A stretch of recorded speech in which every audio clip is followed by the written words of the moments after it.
James Madison, Jr., March 16, 1751 through June 28, 1836, was an American politician and the fourth President of the United States, 1809 to 1817, and one of the founding fathers of the United States.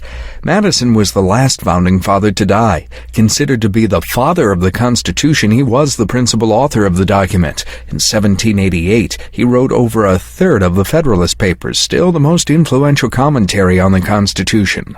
The first president to have served in the United States Congress, he was a leader in the first Congresses. He drafted many basic laws and was responsible for the first 10 amendments to the Constitution, said to be based on the Virginia Declaration of Rights, and thus is also known as the father of the Bill of Rights.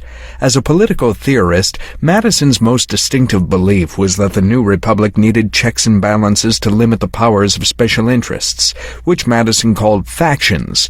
He believed very strongly that the new nation should fight against aristocracy and corruption, and was deeply committed to creating mechanisms that would ensure republicanism in the United States. As the leader of the House of Representatives, Madison worked closely with President George Washington to organize the new federal government.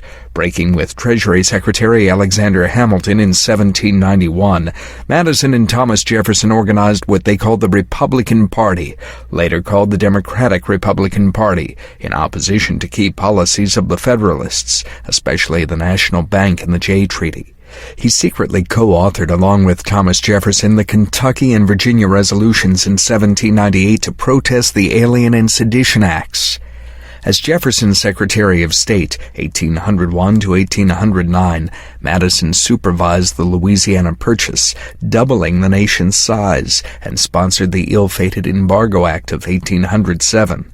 As president, he led the nation into the War of 1812 against Great Britain in order to protect the United States' economic rights. That conflict began poorly as Americans suffered defeat after defeat by smaller forces, but ended on a high note in 1815 with the Treaty of Ghent, after which a new spirit of nationalism swept the country. During and after the war, Madison reversed many of his positions.